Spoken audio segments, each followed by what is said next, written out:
यो बड़ी कैसे हो सभी। मैं लेके आ गया हूँ एक नई सीरीज के साथ जिसका नाम होने वाला है reincarnation of heavenly sword God. तो अब ज्यादा बातें ना करते हुए वीडियो को स्टार्ट करते हैं। तो एपिसोड के स्टार्टिंग में हम एक डीमन गॉड को देखते हैं जो कि बहुत ही ज्यादा भयानक लग रहा होता है, और हम उसके नीचे एक बंदे को देखते हैं जो कि उससे फाइट लड़ रहा होता है। हम उस बंदे के पीछे देखते हैं तो वहाँ पे बहुत ज्यादा लाशें पड़ी हुई होती है। हम देखते हैं वो जो डीमन गॉड होती है वो अपने एक अटैक को तैयार करते हुए उस बंदे के ऊपर अटैक करने वाली होती है और उससे कहती है वैसे भी जो तुम्हारा रेपुटेशन है वो आज पूरी तरह से खत्म होने वाला है। फिर हम उस बंदे को देखते हैं जो कि हंसते हुए डीमन गॉड से कहता है अरे नहीं, मैंने अपना गार्ड डाउन कर दिया लेकिन ये मेरा असली मकसद नहीं था, तो फिर चलो अब तुम मुझे जल्दी से मार दो। और ये सुनने के बाद वो जो डीमन गॉड होती है वो अपने अटैक उसके ऊपर कर देती है, जिसे आते हुए देख वो बंदा एक स्माइल करता है और हम देखते हैं वहाँ पे एक बहुत जोरों से ब्लास्ट होता है जिसकी पावर बहुत ही ज्यादा होती है। हम देखते हैं वो जो डीमन गॉड होती है वो एक स्माइल करते हुए कहती है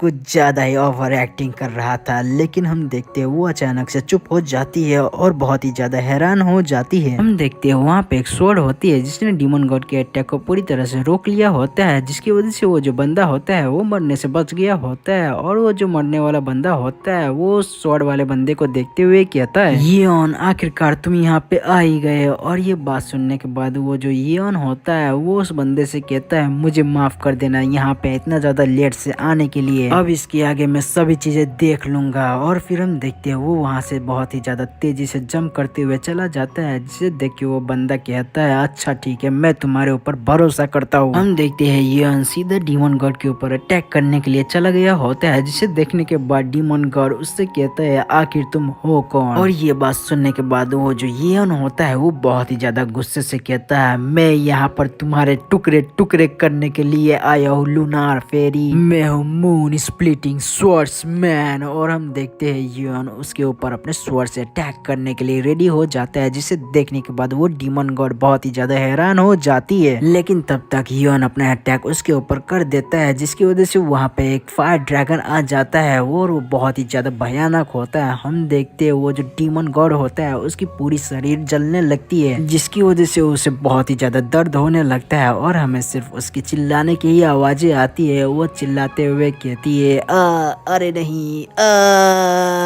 और फिर कहानी सुनाने वाला आ जाते हैं और वो कहता है उस दिन हेवेंस ने 9 स्टैंड्स ऑफ स्वॉर्ड एनर्जी को बरसाया और जो वो डीमन गॉड थी वो पूरी तरह से खत्म हो गई और वहाँ पे सूरज भी निकल आया और चारों तरफ खुशियां ही खुशियां छा गई। फिर सीन शिफ्ट होता है और हम 6 साल बाद का सीन देखते हैं। हम एक वारयंग मैनर नाम के जगह को देखते हैं जहाँ पे हम एक बच्चे को देखते हैं। हम देखते हैं उस बच्चे को एक लेडी बहुत जोरों का थप्पड़ मारती है, जिसकी वजह से वो जो बच्चा होता है वो सीधा जाके जमीन पे गिर जाता है। देखते हैं वो लेडी बहुत ही ज्यादा गुस्से में होती है और उस बच्चे के ऊपर चिल्लाते हुए कहती है तुम कमजोर बनना बंद करो और जल्दी से इसी वक्त खड़े हो जाओ। क्या मैंने तुम्हें पहले ही नहीं बताया था कि आज बहुत ही ज्यादा इंपॉर्टेंट गेस्ट आने वाले हैं। और उस लेडी की ये बात सुनने के बाद वो जो बच्चा होता है वो बहुत ही ज्यादा डरते हुए उनसे कहता है हाँ आपने मुझे बताया था। फिर वो लेडी उस बच्चे से कहती है क्या तुम मेरे इंस्ट्रक्शन को इग्नोर कर रहे हो, मैंने तुम्हें कहा था कि बैकयार्ड में जाके सारे घासों को पूरी तरह से साफ कर देने के लिए, तो अब जल्दी से जाओ और वहाँ पे जितने भी घास हो उन सभी को साफ कर देना, वहाँ पे एक भी घास बचना नहीं चाहिए। और उस लेडी की ये बात सुनने के बाद वो जो बच्चा होता है वो बहुत ही ज्यादा डरते हुए फिर से कहता है असल में ये बात नहीं है। और हम देखते हैं उसके पीछे में जो झाड़ू होती है वो पूरी तरह से टूट गई होती है। फिर हम देखते हैं वो लेडी फिर से उस बच्चे से कहती है तुम मुझे इग्नोर कर रहे हो क्योंकि मैं तुम्हारी असली माँ नहीं हूँ, क्यों मैंने सही कहा ना। और ये सुनने के बाद फिर वो बच्चा फिर से कांपते हुए उससे कहता है नहीं ये मैं नहीं कर सकता। और ये सुनने के बाद फिर वो लेडी उस बच्चे से कहती है क्या कहा तुम नहीं कर सकते, अगर ये तुम्हारी असली माँ जो कि तुम्हारे पैदा होते ही मर गई थी क्या तुम तब भी उनके बातों को इग्नोर करते,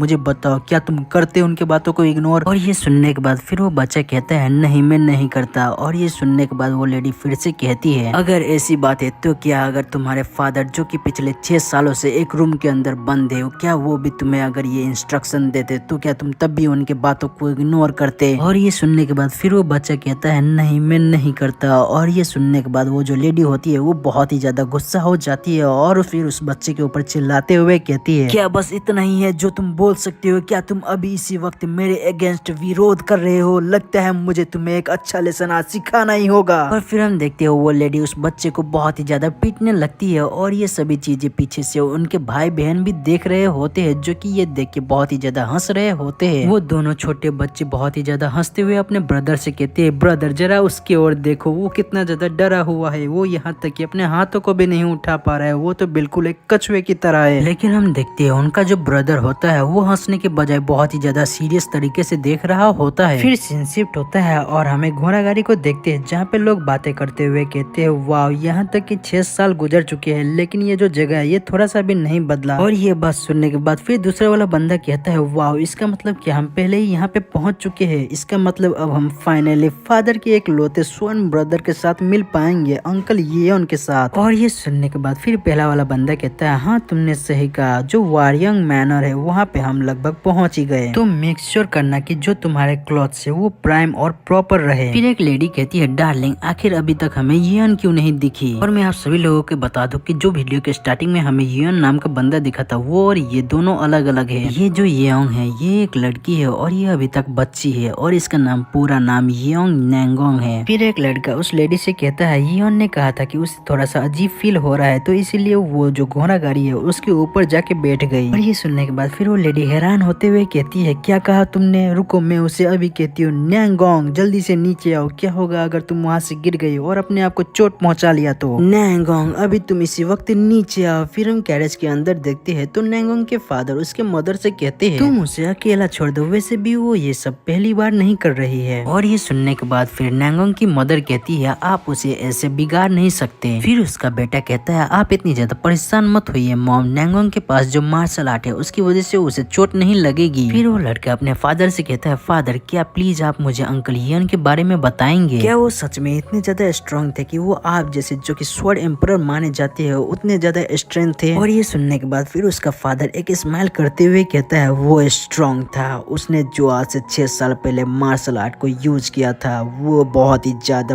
परफेक्ट स्वॉर्ड आर्ट था अंडर द हेवेंस के। अगर उस दिन येन वहाँ पे नहीं होता तो मैं आज तुम्हारे सामने यहाँ पे जिंदा बैठा नहीं होता। उसका जो 9 हेवन स्वॉर्ड टेक्निक था वो इतना ज्यादा पावरफुल था कि जो हमारा नैंगोंग क्लैन का एडवांस टेक्निक है वो उसके बराबर का था। और ये सुनने के बाद जो उनका बेटा होता है वो बहुत ही ज्यादा हैरान हो जाता है और वो कहता है, क्या वो इतने ज्यादा पावरफुल थे? अगर ऐसा है तो आखिरकार उनके मार्शल आर्ट के बारे में दुनिया वालों को क्यों नहीं पता? और ये सुनने के बाद फिर उसका फादर कहता है, असल में वो उस दिन से रिटायर हो गया और फिर उसके बाद से किसी से भी नहीं मिला। ये बहुत ही ज्यादा अच्छा होगा अगर मैं तुम्हें अभी बता दूं तो तुम इसे अपने माइंड में अच्छी तरह से सेट कर लेना और ऐसा कुछ भी नहीं कहना जिसकी वजह से वो ऑफेंड हो जाए। उनके पास 2 वाइफ थी, एक पहली और एक दूसरी, लेकिन वो सबसे ज्यादा अपने सेकेंड वाइफ के साथ ही रहते थे। लेकिन अनफॉर्चुनेटली आज से 6 साल पहले तुम्हारी जो सेकेंड आंट थी वो एक बच्चे को जन्म देते हुए मर गई। उसके बाद उन्होंने दुनिया से जीने का मतलब ही खो दिया। मैंने बाद में सुना कि उन्होंने अपने आप को उसी रूम के अंदर बंद कर लिया जिस रूम के अंदर उनकी सेकेंड वाइफ की डेथ हुई थी। और फिर मैंने डिसाइड किया कि मैं उसे देखने के लिए जाऊंगा ताकि वो किसी तरह से उस रूम के अंदर से बाहर आ जाए। तो इसलिए जब हम वारियंग मैनर के पास पहुंचे तो तुम भूल कर भी उनकी सेकेंड वाइफ के बारे में बात मत करना। तो तुम समझ गए ना? और ये बात सुनने के बाद जो उनका बेटा होता है वो कहता है, हाँ मैं समझ गया, मैं इस बात को अपने माइंड में फिट कर लूंगा। फिर सीन शिफ्ट होता है और हम वारियंग मैनर का सीन देखते हैं जहाँ पे कोई बंदा चिल्लाते हुए आता है और वो कहता है, मैडम मैडम मैडम मैडम। और ये सुनने के बाद जो बच्चे को पीटने वाली लेडी होती है वो उस बंदे से कहती है, क्या हुआ, आखिर तुम इतने ज्यादा चिल्लाते हुए क्यों आ रहे हो? फिर वो बंदा कहता है, मैडम जो सर है वो अपने रूम से बाहर आ गए। और ये सुनने के बाद जो लेडी होती है वो थोड़ा सा हैरान होते हुए कहती है, क्या कहा, क्या तुम सच कह रहे हो? क्या वो सच में अपने रूम से बाहर आ गया? फिर वो बंदा कहता है, हाँ वो अपने रूम से बाहर आ गए जैसे ही उन्होंने सुना कि जो नैंगोंग क्लैन का हॉर्स कैरेज है वो विलेज के अंदर एंटर हो चुके हैं, वो सीधा उन्हें वेलकम करने के लिए चले गए। फिर वो लेडी एक टॉवेल लेती है और अपने हाथ से ब्लड को पोंछते हुए कहती है, अगर सोचा जाए तो वो अपने स्वर्ण ब्रदर के बारे में सुनते ही सभी चीजें भुला के उस रूम से बाहर आ गया, जबकि मैंने उससे कितनी ज्यादा मिन्नतें की थी बाहर आने के लिए। वो पिछले 6 सालों से एक रूम के अंदर बंद था, कमजोर सा पड़ा हुआ था, लेकिन इसके बावजूद भी वो इतने ज्यादा एफर्ट लगा के अपने स्वर्ण ब्रदर को वेलकम करने के लिए चला गया। फिर वो लेडी उस बच्चे से कहती है, ओ अभी मुझे याद है कि तुम फाइनली पहली बार देख पाओगे कि तुम्हारे फादर आखिर दिखने में कैसे हैं, लेकिन तुम उनसे मिलने के बारे में अपने इस हालत में सोच भी नहीं सकते। क्यों, मैंने सही कहा ना। फिर वो जो बच्चा होता है वो उठते हुए कहता है मैं इसका पूरी तरह से ध्यान रखूंगा कि मुझे कोई भी ना देखे। और मैं आप सभी लोगों को बता दूं कि ये जो बच्चा है यही हमारे इस सीरीज का मेन कैरेक्टर होने वाला है। फिर वो लेडी उस बच्चे से कहती है वाह ये तो अच्छी बात है, तुम फाइनली अब समझ रहे हो कि आखिर कैसे इस जगह पे चीजें चलती है। तुम्हें पता है ना कि अब तुम्हें कहाँ पे जाना है। क्यों, मैंने सही कहा ना। और अगर तुम्हें फैमिली के ऊपर सेम नहीं बनना तो तुम्हारे लिए अच्छा होगा कि तुम अपना भद्दा सा चेहरा किसी को भी मत दिखाओ। फिर वो लेडी वहाँ से जाते हुए उस बच्चे से कहती है अगर तुम ज्यादा कंफर्टेबल हो गए क्योंकि मैं तुम्हें देख नहीं रही थी तो तुम्हें पता है ना कि तुम्हारे साथ क्या होगा। क्यों, मैंने सही कहा ना। फिर वो बच्चा कहता है हाँ ठीक है, मैं इसका पूरी तरह से ध्यान रखूंगा कि मेरी वजह से कोई भी गड़बड़ी ना हो। फिर वो लेडी अपने बच्चे को वहाँ से ले जाते हुए कहती है मेरे प्यारे बेटा बेटी है, क्या तुम लोग रेडी हो अपने अंकल को ग्रीट करने के लिए। और ये सुनने के बाद वो फिर बच्चे कहते हैं हाँ हम रेडी है। फिर हम देखते हैं हमारा मेन कैरेक्टर वहाँ से चला जाता है जो कि उस लेडी ने उससे करने के लिए कहा होता है। और हमारे मेन कैरेक्टर को वहाँ से जाता हुआ देख जो उस लेडी की बड़ा बेटा होता है वो देख रहा होता है। हम देखते हैं वो लेडी अपने बड़े बेटे से कहती है मेरे ट्रेजर मुबारक। और ये सुनने के बाद वो लड़का कहता है हाँ मदर। फिर वो लेडी कहती है मुबारक, आज तुम्हारे लिए एक बहुत ही ज्यादा इम्पोर्टेंट टास्क है। आज तुम अपने अंकल की बेटी के साथ मिलने वाले हो तो तुम इसका अच्छे तरह से ख्याल रखना कि तुम उसके साथ फ्रेंडली रहो और तुम उससे अच्छे से ट्रीट करना। और फिर वो अपने बड़े बेटे से बहुत ही ज्यादा इविल तरह के स्माइल करते हुए कहती है तुम समझ रहे हो ना कि मैं तुम्हें क्या कह रही हूँ। क्यों, मैंने सही कहा ना। और ये सुनने के बाद फिर मोबाइल कहता है हाँ मदर, मैं इसका पूरी तरह से ध्यान रखूंगा। देखते हैं कोई बंदा कहता है यियोन आखिर तुम ऐसे कैसे हो गए, क्या तुम ठीक तो हो ना। फिर यियोन कहते हैं मैं तुमसे मिलते हुए बहुत ही ज्यादा शर्मिंदा फील कर रहा हूँ, मुझे माफ कर देना कि मैं तुम्हें दोबारा देखने तक नहीं आया। फिर दूसरा वाला बंदा कहता है मुझे यकीन नहीं हो रहा कि ये तुम कह रहे हो, मैं बहुत ही ज्यादा सरप्राइज हो गया था जब मैंने तुम्हारे बारे में सुना था। फिर यियोन कहते हैं तो देखने से ऐसा लग रहा है कि मैंने तुम्हें चिंता में डाल दिया था अपने इस हालत की वजह से। और ये सुनने के बाद फिर दूसरा वाला बंदा कहता है अब जब हम मिल गए तो सब चीजें ठीक है। और हाँ यियोन तुम इनसे मिलो, ये मेरी वाइफ है और ये मेरा बेटा। फिर उनकी वाइफ अपने आप को इंट्रोड्यूस करते हुए कहती है मेरा नाम जुंग हा यून है और मैंने आपके बारे में बहुत कुछ सुना है। फिर उनका बेटा अपने आप को इंट्रोड्यूस करते हुए कहता है मेरा नाम नैंगोंग चुन है। फिर हम देखते हैं चुन अपने मन में सोचते हुए कहता है तो ये है अंकल यियोन। फिर हम देखते हैं यियोन कहते हैं आपसे मिलके अच्छा लगा हा यियोन। और चुन तुम तो काफी ज्यादा बड़े हो चुके हो। और ये सुनने के बाद फिर जो चुन होता है वो फिर से अपने मन में सोचते हुए कहता है मैंने सुना था कि ये अपने रूम में पिछले 6 सालों से बंद थे, लेकिन ये देखने से तो बहुत ही ज्यादा बुढ़े लग रहे हैं। मैंने जैसा सोचा था ये तो उनसे बहुत ही ज्यादा अलग है। फिर हम देखते हैं उनकी बीवी आगे आती है और ये उनसे कहती है मैंने आपके बारे में सच में बहुत कुछ सुना है, मैं बहुत ही ज्यादा खुश हूँ कि मैं आज फाइनली आपसे मिल पाई। फिर वो कहती है ये है मेरी सेकेंड चाइल्ड नैंगोंग यियोन। और जब वो साइड में देखती है तो वो देख के बहुत ही ज्यादा हैरान हो जाती है क्योंकि वहाँ पे कोई भी नहीं होता है। अरे नहीं, जो यंग लेडी थी वो फिर से डिसअपियर हो गई। और ये देखने के बाद जो उनकी वाइफ होती है वो यंग से कहती है आई एम सॉरी, मेरी डॉटर के लिए वो अचानक से डिसअपियर हो जाती है, वो भी बिना कोई साउंड किए। ये सुनने के बाद जो यियोन होते हैं वो हंसते हुए कहते हैं अरे कोई बात नहीं, वो अभी बच्ची है, उसकी तो अभी खेलने कूदने की उम्र है तो कोई बात नहीं। फिर हम देखते हैं यियोन की जो फर्स्ट वाइफ होती है वो हंसते हुए कहती है हाँ आपने सही कहा, जो हमारा फोर्थ चाइल्ड है वो भी टाइम टू टाइम कहीं पे हाइड हो जाता है और कहीं पे नजर नहीं आता। लेकिन डार्लिंग क्या आप हमें और हमारे चिल्ड्रन को इंट्रोड्यूस नहीं करेंगे। और ये सुनने के बाद जो यियोन होते हैं वो उनकी तरफ देखते हैं और थोड़ी देर के लिए तो कुछ नहीं बोलते। फिर वो उन्हें इंट्रोड्यूस कराते हुए कहते हैं मैं आप सभी लोग को इंट्रोड्यूस कराना चाहता हूँ मेरी वाइफ और बच्चों से। फिर हम देखते हैं यियोन की फर्स्ट वाइफ अपने आप को इंट्रोड्यूस करते हुए कहती है मेरा नाम बाइक मीजो है और आप सभी लोग बहुत ही ज्यादा लंबा सफर तय करके आए होंगे तो प्लीज आप सभी लोग जल्दी से अंदर आ जाइए और रेस्ट कीजिए। और ये सुनने के बाद फिर यियोन सभी लोगों से कहते हैं हाँ आप सभी लोग अंदर जाइए और रेस्ट कीजिए। और ये सुनने के बाद फिर दूसरा वाला बंदा सभी लोग से कहते हैं चलो फिर सभी लोग अंदर चलते हैं और रेस्ट करते हैं। लेकिन हम देखते हैं जो मोबाइल की मॉम होती है वो मोबाइल को देखती है और उसके पास आके उससे कहती है मोबाइल जाओ और सभी जगह पे नैंगोंग यियोन को ढूंढो, तुम्हें उसके ऊपर बहुत ही ज्यादा डीप इंप्रेशन छोड़ना होगा। और फिर वो बहुत ही ज्यादा इविल स्माइल करते हुए कहती है तुम समझ गए ना। और ये सुनने के बाद फिर मोबाइल कहता है हाँ मदर मैं समझ गया। फिर सीन शिफ्ट होता है और हम शाम का समय देखते हैं। हम अपने मेन कैरेक्टर को देखते हैं जो कि बैकयार्ड में अपने हाथ को ऊपर करके बैठा हुआ होता है। हम देखते हैं वो अपने मन में सोचते हुए कहता है जो गेस्ट आए हुए हैं आखिरकार वो कब जाएंगे, क्योंकि जो मेरे आर्म से वो बहुत ही ज्यादा दुख रहे हैं, तो इसलिए मैं आशा करता हूँ कि वो लोग जल्द से जल्द यहाँ से चले जाए। लेकिन तभी हम देखते हैं उसके पेट से बहुत ही ज्यादा गुरगुर की आवाज आने लगती है जिसे देख के वो कहता कहता है मुझे तो बहुत ही ज्यादा भूख भी लग चुकी है, मेरी जो आंखें है वो भी अब बंद हो रही है और जो मेरी आर्म्स है वो तो बहुत ही ज्यादा दुखते ही जा रही है। अरे नहीं,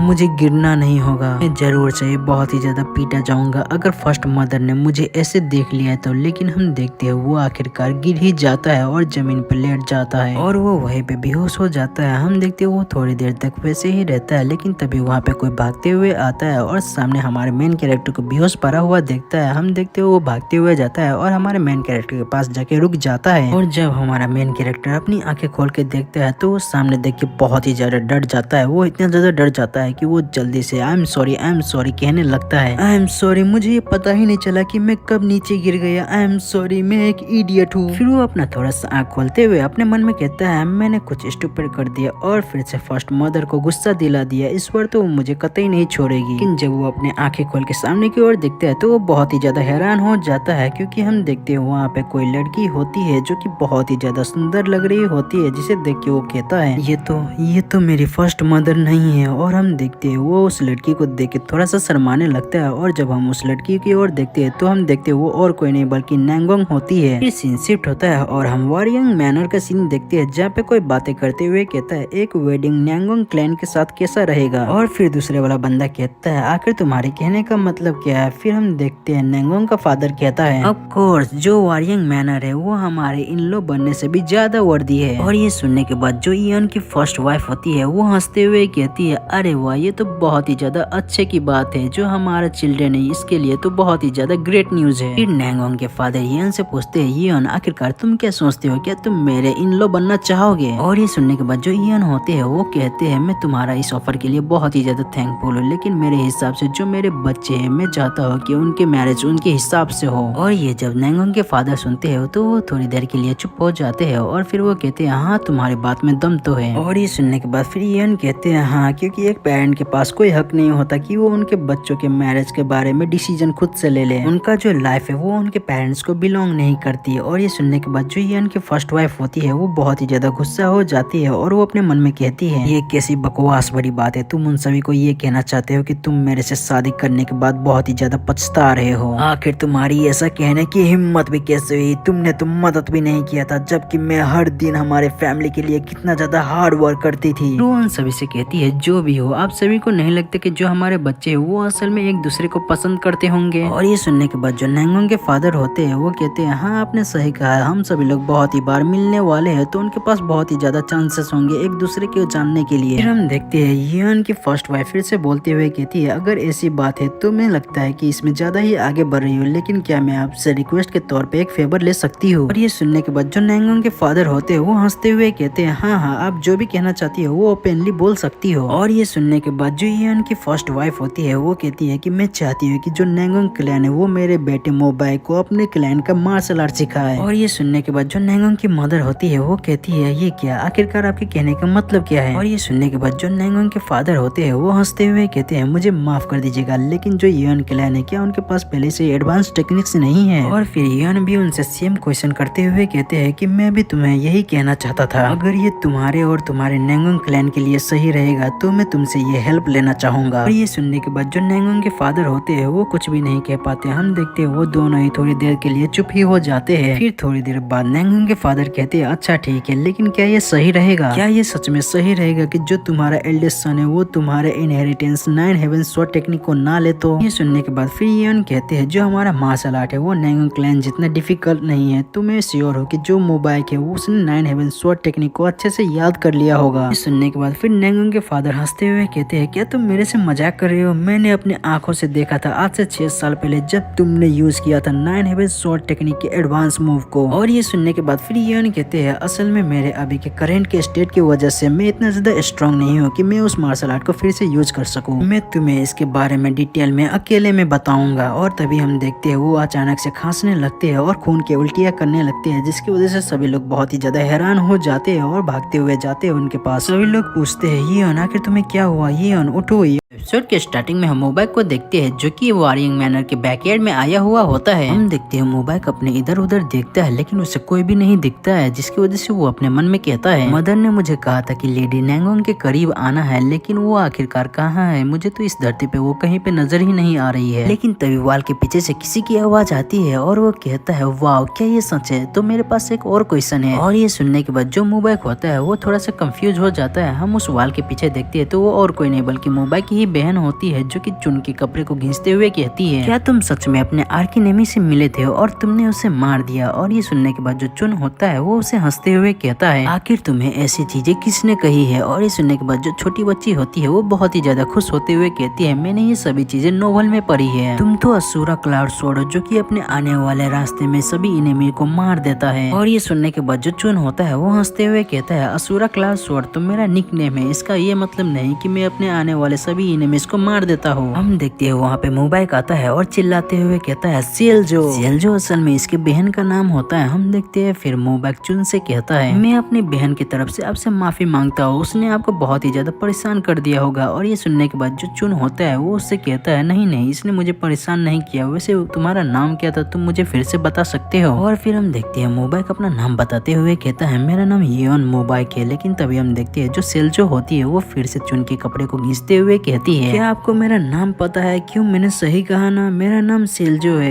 येन सेल्जो, आप मेरा नाम तो नहीं भूल गए ना? और ये देखने के बाद जो मोबाइक होता है वो गुस्सा हो जाता है और सेल्जो के ऊपर चिल्लाते हुए कहता है सेल्जो तुम इतनी ज्यादा रूड बनना बंद करो। और ये सुनने के बाद जो सेल्जो होती है वो भी कहती है मैं बहुत ही ज्यादा अच्छे से बात कर रही हूँ, तुम ही हो जो मेरे ऊपर चिल्लाए जा रहे हो। और ये सुनने के बाद मोबाइक और वो दोनों आपस में ही लड़ने लगते हैं। और हम देखते हैं उन दोनों को लड़ता हुआ चुन देख रहा होता है और वो अपने मन में कहता है ये बहुत ही ज्यादा अच्छा होता अगर नैंगोंग भी ऐसी चेयरफुल गर्ल होती तो। फिर थोड़ी देर बाद हम देखते हैं मोबाइल को रियलाइज होता है कि आखिर वो यहाँ पे कर क्या रहा है। और हम देखते हैं वो अपना सिर और अपने बहन का सिर चुन के सामने झुकाते हुए कहता है आप मुझे माफ कर दीजिए। और ये सुनने के बाद जो चुन होता है वो कहता है कोई बात नहीं, ऐसा होता रहता है, ये अच्छी बात है कि जो सेल्जो है वो इतनी ज्यादा ब्राइट और चेयरफुल है। फिर हम देखते हैं मोबाइल चुन से पूछते हुए कहता है क्या आपको पता है कि आपकी सिस्टर कहाँ पे है? मैं उसे बहुत देर से ढूंढ रहा हूँ ताकि मैं उससे दोस्ती कर पाऊँ। और ये सुनने के बाद जो चुन होता है वो उससे कहता है तुम उससे दोस्ती करना चाहते हो, ये तो बहुत ही ज्यादा अच्छे की बात है, असल में मैं भी उसे बहुत ही ज्यादा देर से ढूंढ रहा हूँ। अगर ऐसी बात है तो मैं तुम्हारा उसके साथ इंट्रोडक्शन करा दूंगा, तो क्या तुम दोनों मेरे साथ उसे ढूंढने के लिए चलोगे? और ये सुनने के बाद जो सेल्जो होती है वो कहती है ओह हाँ ये तो बहुत ही ज्यादा अच्छा रहेगा, और हाँ मैंने सुना था कि वो बोल नहीं सकती, तो क्या ये सच है? और ये सुनने के बाद जो चुन होता है वो कहता है ऐसी बात नहीं है कि वो बोल नहीं सकती। और ये सुनने के बाद जो सेल्जो होती है वो कहती है ओ अच्छा तो फिर आखिर वो बोलती क्यों नहीं? और ये सुनने के बाद जो मोबाइक होता है वो अपनी बहन के ऊपर फिर से चिल्लाते हुए कहता है आखिर तुम ये कैसी बातें कर रही हो? फिर हम देखते हैं चुन जो होता है वो कहता है वो थोड़ी सी बीमार है इसीलिए वो बोलती नहीं है, मैं आशा करता हूँ कि वो तुम दोनों से दोस्ती करने के बाद पहले से अच्छी हो जाएगी। और ये सुनने के बाद जो सेल्जो होती है वो कहती है आप चिंता मत कीजिए, मैं उसे पूरी तरह से ठीक कर दूंगी। फिर सीन शिफ्ट होता है और हम नैंगोंग को देखते हैं जो कि हमारे मेन कैरेक्टर के ठीक सामने होती है। हम देखते हैं हमारा मेन कैरेक्टर उसको देखते हुए कहता है आखिर ये लड़की कौन है? ये तो बहुत ही ज्यादा खूबसूरत है। फिर हम देखते हैं जो हमारा मेन कैरेक्टर होता है वो अचानक से हैरान हो जाता है और कहता है जरा एक मिनट रुको, मुझे अभी याद आया कि जो फर्स्ट मदर थी उन्होंने कहा था कि आज कुछ इम्पोर्टेंट गेस्ट आने वाले हैं। और इस लड़की के ड्रेस को तो देख के ऐसा ही लगता है कि ये उन्हीं इम्पोर्टेंट गेस्ट में से कोई एक है। फर्स्ट मदर ने कहा था कि मुझे इन इम्पोर्टेंट गेस्टों से दूर रहना है और इनकी नजरों में नहीं आना है, तो अब मैं क्या करूँ? वो जरूर से ही मुझे फिर से पनिश करेगी। और हम देखते हैं हमारा मेन कैरेक्टर बहुत ही ज्यादा डर गया होता है और वो बहुत ही ज्यादा कांपने भी लगता है। हम देखते हैं नैंगोंग को जो कि अपने मन में कहती है आखिर मुझे अब क्या करना चाहिए? हम देखते हैं हमारे मेन कैरेक्टर को जो कि अपने हाथों की मदद से उठता है और वहाँ से तेजी से भागने की कोशिश करने लगता है। इसे देखने के बाद जो नैंगोंग होती है वो कंफ्यूज हो जाती है, लेकिन वो हमारे मेन कैरेक्टर को पकड़ती है और नीचे गिरा देती है। हम देखते हैं हमारे मेन कैरेक्टर को जो कि बहुत ही ज्यादा डर गया होता है और हम नैंगोंग को देखते हैं जो कि हमारे मेन कैरेक्टर को घूर घूर के देख रही होती है। और ये देखने के बाद जो हमारा मेन कैरेक्टर होता है उसकी तो फटके चार हो गई होती है। वो बार बार फिर से कहने लगता है मुझे माफ कर दो, मुझे माफ कर दो, मुझे माफ कर दो, आई एम सॉरी, मुझे माफ कर दो। और ये देखने के बाद जो नैंगोंग होती है वो तो थोड़ी देर तक कुछ नहीं कहती और हमारा मेन कैरेक्टर जो होता है वो बार बार उससे माफी मांगे जा रहा होता है। फिर थोड़ी देर बाद हम देखते हैं नैंगोंग अपने मन में कहती है आखिर ये क्या, आखिर ये किस चीज के लिए इतना ज्यादा माफी मांग रहा है? इसने तो कुछ रिएक्ट ही नहीं किया था जबकि मैंने इसे थोड़ा सा ही धक्का दिया था, क्या इसने अभी तक मार्शल आर्ट ही नहीं सीखी है? और और फिर वो हमारे मेन कैरेक्टर की ओर देखते हुए कहती है, इसकी बॉडी पर जो इतने ज्यादा घावों के निशान है, ये तो कोई मार्शल आर्ट की ट्रेनिंग का नतीजा तो नहीं लग रहा, और इसे देखने से तो ऐसा लग रहा है कि इसे ठीक से खाना तक नहीं मिलता होगा। जो इसके लाल बाल है वो तो बिल्कुल जो मून स्प्लिटिंग स्वॉर्ड्समैन है उनके जैसा है, तो ये जरूर से ये उनका बेटा होगा। यहाँ पे कुछ तो गलत है, ये इतना ज्यादा डरा हुआ क्यों है। हम देखते हैं फिर नांगुंग हमारे मेन कैरेक्टर के पास में बैठ जाती है, जिसकी वजह से हमारा जो मेन कैरेक्टर होता है वो फिर से बहुत ही ज्यादा डर जाता है और फिर से उससे माफी मांगने लगता है। वो बार बार फिर से उससे कहने लगता है, आई एम सॉरी, मुझे माफ कर दो, मुझे माफ कर दो। फिर हम देखते हैं नांगुंग अपनी हाथ हमारे मेन कैरेक्टर की ओर बढ़ाने लगती है, जिसकी वजह से हमारा जो मेन कैरेक्टर होता है वो फिर से बहुत ही ज्यादा डर जाता है। वो पहले से भी बहुत ही ज्यादा डर जाता है, उससे अपनी फर्स्ट मदर के भयानक हाथों का याद आने लगता है। और हम देखते हैं जैसे ही नांगुंग उसके और भी ज्यादा हाथ बढ़ाने लगती है, उसकी हालत और भी ज्यादा पतली होती जा रही है। वो बहुत ही ज्यादा डरते ही जा रहा होता है, वो इतना ज्यादा डर गया होता है कि उसका पूरा शरीर पसीना पसीना हो गया होता है। और ये देखने के बाद जो नांगुंग होती है वो अपने मन में कहती है, मैं इसे साफ साफ देख पा रही हूँ। हम देखते हैं जो हमारा मेन कैरेक्टर होता है वो फिर से सदमे में जा रहा होता है, उसे फिर से अपने पहले मदर की याद आ रही होती है। एपिसोड के स्टार्टिंग में हम नांगुंग को देखते हैं जो कि अपना हाथ हमारे मेन कैरेक्टर की ओर बढ़ाते हुए अपने मन में कहती है, इसे आज से पहले एक बार भी प्रॉपर केयर नहीं मिला है। और हम देखते हैं जो नांगुंग होती है वो हमारे मेन कैरेक्टर के सर के ऊपर हाथ रख के उसे सहलाने लगती है, जिसे देख के जो हमारा मेन कैरेक्टर होता है वो बहुत ही ज्यादा हैरान हो जाता है और हैरानी से उसकी ओर देखने लगता है। फिर हम देखते हैं जो नांगुंग होती है वो कहती है, तुम्हारा नाम क्या है। और ये सुनने के बाद जो हमारा मेन कैरेक्टर होता है वो अपना नाम बताते हुए कहता है, मेरा नाम जियोखा है, येओन जियोखा। और हमें पहली बार पता चलता है कि जो हमारा मेन कैरेक्टर का नाम है वो येओन जियोखा है, लेकिन हम लोग हमारे मेन कैरेक्टर को येओन कह के ही बुलाएंगे। फिर हम देखते हैं जो नांगुंग होती है वो अपना हाथ येओन के सिर से हटा लेती है। फिर नांगुंग कहती है येओन, जिसे सुनने के बाद जो हमारा मेन कैरेक्टर येओन होता है वो बहुत ही ज्यादा मासूम नजरों से उसकी ओर देखने लगता है। फिर हम देखते हैं जो नांगुंग होती है वो अपना हाथ हमारे मेन कैरेक्टर यानी कि येओन के गाल पे हाथ रखती है और फिर वो बहुत ही ज्यादा प्यार से हमारे मेन कैरेक्टर येओन से कहती है, येओन मैं तुम्हें प्रोटेक्ट करूंगी। जिसे सुनने के बाद येओन थोड़ी देर तक तो कुछ नहीं बोलता, लेकिन थोड़ी देर के बाद वो अपना सिर झुका के रोने लगता है, जिसे देखने के बाद जो नांगुंग होती है वो थोड़ी सी हैरान हो जाती है। फिर हम देखते हैं जो येओन होता है वो बहुत ही ज्यादा रोने लगता है, वो फूट फूट के रोने लगता है। और ये देखने के बाद जो नांगुंग होती है वो अपना हाथ उसके कंधे पे रखती है और फिर उसे बहुत ही ज्यादा टाइट वाला हग करके कहती है, कोई बात नहीं, अब सब ठीक हो जाएगा। लेकिन जो हमारा मेन कैरेक्टर येओन होता है वो अभी तक रोते ही जा रहा होता है, जिसे देखने के बाद जो नांगुंग होती है वो फिर से कहती है, अब सब ठीक है, तुम रो मत। और फिर जब थोड़ी देर के बाद येओन रोना बंद करता है तो जो नांगुंग होती है वो अपना हाथ हमारे मेन कैरेक्टर येओन की तरफ बढ़ाती है, जिसे देखने के बाद जो येओन होता है वो बहुत ही ज्यादा मासूम भरी नजरों से उसकी ओर देखता है और फिर वो भी अपना हाथ उसकी ओर बढ़ा देता है। फिर हम देखते हैं वो दोनों वहाँ से भाग के जाने लगते हैं और फिर एक हॉल के पास पहुँचते हैं। और उस हॉल को देखने के बाद जो येओन होता है वो थोड़ा सा हैरान होता है। हम देखते हैं जो नांगुंग होती है वो थोड़ा सा स्माइल करती है और फिर वो उस हॉल के अंदर चली जाती है। और उसे हॉल के अंदर जाता हुआ देख के जो येओन होता है वो थोड़ा सा हैरान होता है और वो उस हॉल की ओर ही देख रहा होता है। फिर वो सोचता है कि आखिर वो क्या करे, लेकिन तभी हम देखते हैं जो नांगुंग होती है वो उस हॉल के बाहर से अपना हाथ बढ़ाती है, जिसे देख के जो येओन होता है वो उस हाथ की ओर देखता है और फिर वो भी उसका हाथ पकड़ के उस साइड चला जाता है। हम देखते हैं जो नांगुंग होती है वो हमारा मेन कैरेक्टर का हाथ पकड़ के उसे कहीं पे ले जा रही होती है, जिसे देखने के बाद जो येओन होता है वो बहुत ही ज्यादा हैरान होता है और उसे कुछ भी समझ में नहीं आ रहा होता कि ये उसे कहाँ पे लेके जा रही है। फिर हम थोड़ी देर के बाद का सीन देखते हैं तो हम देखते हैं नांगुंग उसे मार्केट में लेके आई हुई होती है और हमें पता चलता है कि जो येओन होता है वो यहाँ पे पहली बार आया हुआ होता है और जो येओन होता है वो सबसे पहले कुछ खाने वाली चीज की ओर देखता है, क्योंकि उसे बहुत ही ज्यादा भूख लगी हुई होती है। तो इसके पेट से बहुत ही ज्यादा गुरगुर की आवाज जाने लगती है, जिसे सुनने के बाद जो नांगुंग होती है वो एक स्माइल करती है और उसे उस शॉप के पास लेके जाती है। हम देखते हैं वो वहाँ से कुछ खरीदती है और उसे खाने के लिए हमारे मेन कैरेक्टर को देती है। और हम देखते हैं जो येओन होता है वो बहुत ही ज्यादा जल्दी खा रहा होता है, जिसकी वजह से उसके गले में फंस जाता है। और ये देखने के बाद जो नांगुंग होती है वो अपना हाथ से उसके सिर को सहलाने लगती है और ये देखने के बाद जो येओन होता है वो थोड़ा सा शर्माते हुए उसकी ओर देखने लगता है। और हम देखते हैं जो नांगुंग होती है वो उसकी ओर देखते हुए थोड़ा सा स्माइल करती है। फिर थोड़ी देर बाद का सीन देखते हैं तो हम देखते हैं वो दोनों जैसे ही वहाँ से जा रहे होते हैं नांगुंग को कोई पीछे से आवाज लगाता है, जिसकी वजह से जब वो नांगुंग पीछे मुड़ के देखती है तो हम देखते हैं वहाँ पे कुछ गार्ड्स होते हैं जो बहुत ही ज्यादा भयानक नजरों से उन दोनों की ओर देख रहा होता है, जिसकी वजह से जो येओन होता है वो डरने लगता है। और ये देखने के बाद जो नांगुंग होती है वो फिर से हमारे येओन का हाथ जोरों से पकड़ लेती है। फिर सीन शिफ्ट होता है और हम रात का सीन देखते हैं। हम देखते हैं कोई कहता है कि अब तुम कैसे हो, अब क्या तुम ठीक हो। और हम देखते हैं वो और कोई नहीं बल्कि नांगुंग के फादर और येओन के फादर होते हैं। हम देखते हैं येओन के फादर नांगुंग के फादर से कहते हैं, क्या तुम परेशान हो गए थे जुंगनीम। और और ये सुनने के बाद जो नैंगोंग के फादर होते हैं वो कहते हैं ऑफ कोर्स, क्या तुम्हें पता भी है कि मैं कितना ज्यादा हैरान हो गया था, आखिर एक मून स्प्लिटिंग स्वॉर्ड्समैन कैसा था और अब देखो वो किस हालत में है। और ये सुनने के बाद जो इयन के फादर होते हैं वो कहते हैं मुझे अपने आप से कहने के लिए कुछ भी बचा नहीं है, मैं अभी जिस हालत में हूँ मैं यहाँ तक कि अपने खुद के बॉडी का भी ख्याल नहीं रख सकता। और ये सुनने के बाद जो नैंगोंग के फादर होते हैं वो कहते हैं तुम अपनी बकवास वाली बातें करना बंद करो और जल्द से जल्द ठीक हो जाओ, तुम पहले के ही तरह ठीक हो जाओ, कम से कम अपने लिए तो नहीं तो अपने क्लैन और बच्चों के लिए। फिर इयन के फादर कहते हैं कि जो हमारा क्लैन है वो 9 हेवेंस वॉइस वुमेन मिरर की वजह से इतना ज्यादा पावरफुल है, लेकिन अब तो मुझे भी यहाँ तक कि वॉइस वुमेन मिरर के अंदर कुछ भी नहीं दिखता। ये इसीलिए है क्योंकि जो मेरा एल्डर सन है उसकी वजह से जो मिरर थी वो डिसअपॉइंट हो गई। जिस दिन वो मुझे छोड़ के गई थी उसी दिन जो मून स्प्लिटिंग स्वॉर्ड्समैन था वो मर गया। उसने जाने से पहले मेरे लिए एक बच्चा छोड़ के गई, लेकिन मेरे में इतना ज्यादा हिम्मत नहीं था कि मैं उस बच्चे को देख पाता। मुझे पता ही नहीं चला कि मैं इतना ज्यादा बेवकूफ हो गया था कि उसकी मरने की वजह वो बेबी नहीं बल्कि कुछ और था। युंगनिंग, मैं सच में बहुत ही ज्यादा पैथेटिक हूँ, क्यों मैंने सही कहा ना। और ये सब सुनने और देखने के बाद जो नैंगोंग के फादर होते हैं वो कहते हैं बस बहुत हुआ, मैं तुम्हें ऐसे कमजोर नहीं देख सकता। फिर हम देखते हैं जो इयन के फादर होते हैं वो उठ के नैंगोंग के फादर के पास चले जाते हैं, जिसे देखने के बाद जो नैंगोंग के फादर होते हैं वो बहुत ही ज्यादा हैरान हो जाते हैं। हम देखते हैं जो इयन के फादर होते हैं वो उनसे कहते हैं मैं तुमसे एक आखिरी रिक्वेस्ट चाहता हूँ एज अ ब्रदर के तौर पे। और ये सुनने के बाद जो नैंगोंग के फादर होते हैं वो कहते हैं तुम अपने आप को इतना ज्यादा पुश मत करो और तुम बेड पे लेटे रहो। फिर इयन के फादर कहते हैं मैं इतना ज्यादा वर्दी की नहीं कि मैं ये कह पाऊँ, लेकिन जो मेरे बच्चे हैं वो मैं तुम्हारे ऊपर छोड़ के जाता हूँ। और ये सुनने के बाद जो नैंगोंग के फादर होते हैं वो थोड़ा सा चिल्लाते हुए कहते हैं क्या तुम पागल हो गए हो, आखिर तुम कैसी बेकार भरी बातें कहे जा रहे हो। फिर इयन के फादर कहते हैं वो बच्चे बहुत ही ज्यादा गरीब है, यहाँ तक कि उन्हें तो फादर का आज तक प्यार तक नहीं मिल पाया है, मेरी ये तुमसे पहली और आखिरी रिक्वेस्ट है युंगनिम। और ये सुनने के बाद जो नैंगोंग के फादर होते हैं वो तो थोड़ी देर तक सोचते हो और फिर कहते हैं अच्छा ठीक है। शिफ्ट होता है और हम नैंगोंग के मदर और इयन के फर्स्ट मदर को देखते हैं। हम देखते हैं नैंगोंग के मदर सामने की ओर देख रही होती है, हम देखते हैं वहाँ से 2 गार्ड्स और हमारा हीरो और हीरोइन आ रहा होता है। वो दोनों गार्ड्स चिल्ला के नैंगोंग के मदर से कहते हैं एल्डर हमें लेडी मिल गई है। हम देखते हैं जो नैंगोंग की मदर होती है वो भाग के नैंगोंग के पास चली जाती है और उससे पूछती है तुम पूरे दिन कहाँ पे थी, तुम्हें कहीं पे चोट तो नहीं आई है ना, मुझे बताओ तुम ठीक तो हो ना। देखते हैं जो नैंगोंग की मदर होती है उसका नजर हमारे हीरो इयन के ऊपर जाती है, जिसकी वजह से वो नैंगोंग से पूछती है आखिर ये बच्चा कौन है। लेकिन तभी हम देखते हैं जो इयन की फर्स्ट मदर होती है वो भागते हुए उसके पास आती है और उसके ऊपर चिल्लाते हुए कहती है ओ माय गॉड आखिर ये सब क्या है, तुम्हें कहीं पे चोट तो नहीं लगी है ना, तुम्हें पता भी है कि तुम्हारी मदर कितनी ज्यादा सैड हो गई थी जब तुम उसके आसपास नहीं थे। तो फिर हम देखते हैं जो इयन की फर्स्ट मदर होती है वो नैंगोंग की ओर देखती है और उससे कहती है तो तुम हो नैंगोंग, हमने अपने बच्चों को पूरे दिन से नहीं देखा था जिसकी वजह से हम बहुत ही ज्यादा परेशान हो गए थे, तुम्हारा बहुत बहुत शुक्रिया इसे ढूंढने के लिए। और जब हम नैंगोंग की ओर देखते हैं तो हम देखते हैं कि वो बहुत ही ज्यादा गुस्से में होती है, वो इतना ज्यादा भयानक लग रही होती है कि उसे देख के तो ऐसा लग रहा होता है कि वो जैसे कि इयन की फर्स्ट मदर को कच्चा खा लेगी। और उसे इतनी ज्यादा गुस्से में देख के जो इयन की फर्स्ट मदर होती है उसके मुंह से कुछ भी नहीं निकल पाता। और जो नैंगोंग है वो यहाँ पे इतनी ज्यादा गुस्से में क्यों होती है ये तो आप सभी लोगों को पहले से ही पता होगा, क्योंकि जो इयन के फर्स्ट मदर है वो यहाँ पे एक्टिंग कर रही होती है, वो सभी को ऐसा दिखा रही होती है कि उसे बहुत ही ज्यादा फिक्र हो रही थी ये उनकी, जबकि उसने ही उससे कहा था कि वो किसी के सामने ना आए। शॉट के स्टार्टिंग में हम देखते हैं चुन जब वॉरिंग मैनर में आता है तो वो अपने सामने नैंगोंग को देखता है, जिसे देखने के बाद वो कहता है आखिर तुम इस धरती पे कहाँ पे थी, मैं तुम्हें हर जगह पे ढूंढ रहा था, मुझे लगा कि तुम फिर से किसी पेड़ के ऊपर चढ़ गई हो। लेकिन हम जब देखते हैं चुन उसके हाथों को देखता है तो वो देख के बहुत ही ज्यादा हैरान हो जाता है और वो अपने मन में कहता है ये क्या, नैंगोंग ने किसी का हाथ पकड़ा हुआ है। फिर हम मोबाइल को देखते हैं जो कि नैंगोंग की ओर देख रहा होता है। फिर हम देखते हैं जो नैंगोंग होती है वो मुड़ के मोबाइल की ओर देखती है और ये देखने के बाद जो मोबाइल होता है वो शर्माने लगता है, लेकिन वो अचानक से बहुत ही ज्यादा हैरान हो जाता है क्योंकि वो भी देखता है कि नैंगोंग ने किसी का हाथ पकड़ा हुआ होता है और वो किसी का नहीं बल्कि उसका सौतेला भाई होता है। और ये देखने के बाद जो मोबाइल होता है वो समझ जाता है और अपने अंदर का जो अरमान जग रहा होता है उसको मार देता है। फिर हम देखते हैं जो चुन होता है वो कहता है जो बच्चे है वो बहुत ही ज्यादा थके हुए लग रहे हैं तो इसे अंदर ले जाते हैं। ये सुनने के बाद जो इयन की फर्स्ट मदर होती है वो कहती है हाँ तुमने सही कहा। फिर हम देखते हैं जो नैंगोंग की फैमिली होती है वो नैंगोंग को अपने साथ अंदर लेके जाने लगती है, जिसकी वजह से उसे ना चाहते हुए भी इयन का हाथ छोड़ना पड़ता है। फिर हम देखते हैं जो इयन की फर्स्ट मदर होती है वो उन लोगों से कहती है कि हम लोग भी थोड़ी देर में अंदर आते हैं और हम इयन की ओर देखते हैं जो कि उनके जाते ही बहुत ही ज्यादा कांपने लगता है, वो बहुत ही ज्यादा फिर से डर गया होता है। और फिर हम देखते हैं जो इयन की फर्स्ट मदर होती है वो इयन को बहुत ही ज्यादा जोर से पकड़ लेती है और वो उससे कहती है मैंने तुम्हें कहा था कि ऐसा कुछ भी मत करना जिससे मुझे गुस्सा आए। फिर हम देखते हैं वो पीछे की तरफ मुड़ती है और वो कहती है, आखिर अभी तक र्यूमर स्टार्ट क्यों नहीं हुआ कि तुम्हारी जो मॉम है वो तुम्हारी स्टेप मॉम है। हम ईयन की ओर देखते हैं जो कि ये सब सुनने के बाद कांपते हुए उनसे कहता है, आई एम सॉरी, मुझे माफ कर दो। फिर हम देखते हैं जो ईयन की फर्स्ट मदर होती है वो पीछे की तरफ मुड़ती है और नेंगोंग की ओर देखते हुए कहती है, वैसे आखिरकार उस लड़की को क्या हुआ, आखिर वो मुझे ऐसे घूर के क्यों देख रही थी। हम फिर देखते हैं जो ईयन की फर्स्ट मदर होती है वो तभी तो कुछ नहीं कहती क्योंकि वो लोग आए हुए होते हैं तो इस बार उसे छोड़ देती है। फिर हम देखते हैं कहानी सुनाने वाला आ जाता है और वो कहता है कि उस साल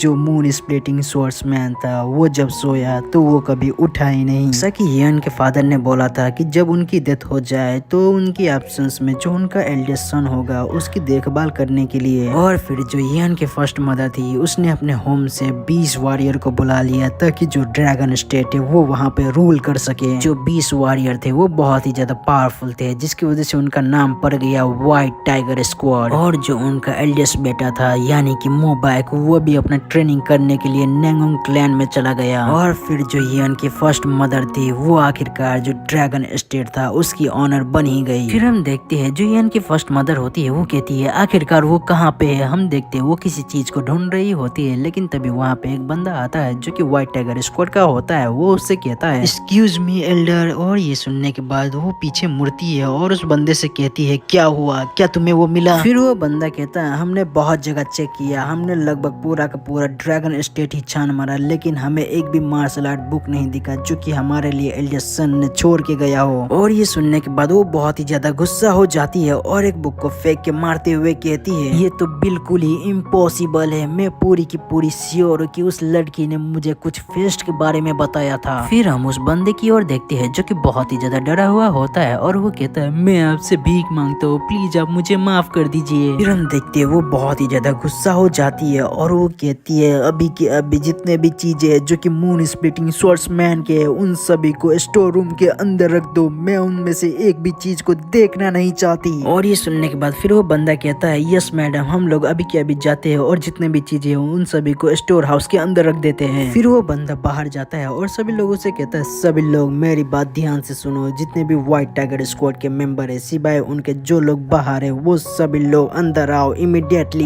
लेकिन तभी जो ईयन की फर्स्ट मदर होती है वो उस बंदे से कहती है, रुको। और ये सुनने के बाद वो जो बंदा होता है वो पीछे मुड़ के कहता है, यस मैडम, क्या हुआ। जब तुम सभी सामानों को अंदर रख दो तो तुम उस BSD को भी उसके साथ ही अंदर रख देना। तुम समझ गए ना कि मैं क्या कहना चाहती हूँ। और ये सुनने के बाद वो जो बंदा होता है वो थोड़ा सा हैरान होता है लेकिन वो कुछ नहीं कहता। फिर हम अगले सीन में देखते हैं कि कोई कहता है, प्लीज मेरी जान बख्श दो, प्लीज मेरी जान बख्श दो, मुझे माफ कर दो, प्लीज मेरी जान बख्श दो। और वो बंदा एक कमरे में लाके ईयन को फेंक देता है और उससे कहता है, आज से जो तुम्हारा रूम है वो यही है। फिर वो जो बंदा होता है वो हमारे मेन कैरेक्टर ईयन से कहता है, वेल तुम मुझे ज्यादा गुस्सा मत दिलाना क्योंकि मैं तुम्हारी मदद नहीं कर सकता, मुझे भी जिंदा रहना है। और हम देखते हैं वो जो बंदा होता है वो उस रूम का यहाँ तक कि दरवाजा भी बंद कर रहा होता है, जिसे देखने के बाद जो हमारा मेन कैरेक्टर ईयन होता है वो उससे कहता है, प्लीज मुझे बचा लो। और ये सुनने के बाद वो बंदा कहता है, ऐसा कुछ भी नहीं है जो मैं तुम्हारे लिए कर सकता हूँ, यहाँ तक कि अगर तुम मुझे हेल्प के लिए भी बोलोगे तो कम से कम तुम अपने फादर के चीजों के साथ तो हो, तुम इसे ऐसा सोच लेना कि तुम अपने फादर के साथ ही मर रहे हो। और हम फिर ईयन को देखते हैं जो कि कहता है, प्लीज मुझे बचा लो। लेकिन वो जो बंदा होता है वो दरवाजा बंद कर देता है और फिर थोड़ी देर के बाद पीछे से कुछ चूहों की आवाज आने लगती है, जिसे सुनने के बाद जो ईयन होता है वो डर जाता है और पीछे मुड़ के देखने लगता है। वो डर के फिर दीवार से चिपक जाता है। हम देखते वो एक जगह पे बैठा हुआ होता है और वो कहता है, मुझे बहुत ही ज्यादा डर लग रहा है, पता नहीं कितने समय के लिए मैं यहाँ पे हूँ। सीन शिफ्ट होता है और हम सुबह का सीन देखते हैं जहाँ पे हम ईयन को देखते हैं जिसके ऊपर एक छेद से सनलाइट आ रही होती है। फिर हम देखते हैं कोई आ रहा होता है, जिसे सुनने के बाद जो हमारा मेन कैरेक्टर ईयन होता है वो सामने की ओर देखता है तो हम देखते हैं एक छेद से कोई उसे खाना देते हुए कहता है, सुबह हो गई है। हम देखते हैं उसे खाने के लिए बस थोड़ा सा पानी और एक पत्थर जैसी चीज देता है और उस खाने की ओर देखते हुए हमारा मेन कैरेक्टर ईयन कहता है, क्या मैं इसे खा सकता हूँ। लेकिन तभी उसके पेट से बहुत ही ज्यादा आवाज आने लगता है और वो कहता है, मुझे बहुत ही ज्यादा भूख लगी है। फिर हम देखते हैं जो ईयन होता है वो उस पत्थर जैसी चीज को उठा के खाने लगता है लेकिन वो उसे बिल्कुल भी पसंद नहीं आती। वो कहता है, ये तो बहुत ही ज्यादा बेकार है, इसकी टेस्ट तो एकदम कचरे की तरह है, ये तो इतना ज्यादा सख्त है कि जैसे कोई पत्थर हो। फिर हम देखते हैं जब ईयन सामने की ओर देखते हैं तो हम देखते हैं वहाँ पे कुछ चमक रहा होता है, जिसे देखने के बाद ईयन कहते हैं, आखिर वो क्या है। फिर हम जब वहाँ पे देखती है तो